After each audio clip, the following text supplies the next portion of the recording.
மகளிர் அரணை ஒன்றிணைந்து உருவாக்குவோம் திட்டத்தின் ஒரு கட்டம் கம்பஹா ரயில் நிலையத்துக்கு அருகில் இன்று ஆரம்பமானது.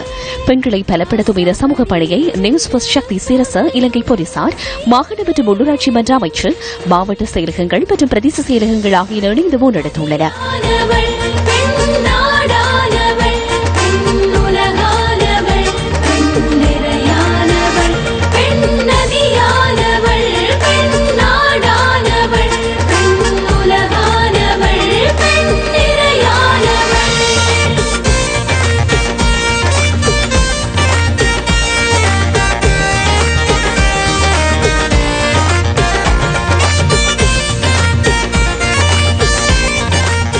கம்பஹா நகரில் இந்த திட்டத்தின் மற்றும் ஒரு கட்டம் முன்னெடுக்கப்பட்டதுடன் தாம் எதிர்நோக்கி வரும் பிரச்சினைகள் மற்றும் அதற்கான தீர்வுகளை முன்வைப்பதற்கும் இதன்போது பெண்களுக்கு வாய்ப்பளிக்கப்பட்டது.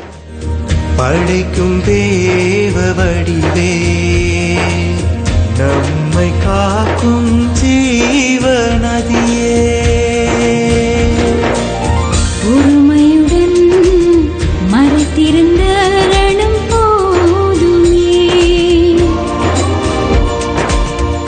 வடமாகாணத்தில் ஆரம்பிக்கப்பட்ட மகளிர் அரணை ஒன்றிணைந்து உருவாக்குவோம் திட்டத்தின் மற்றொரு கட்டம் மதவாச்சியில் இன்று முன்னெடுக்கப்பட்டது.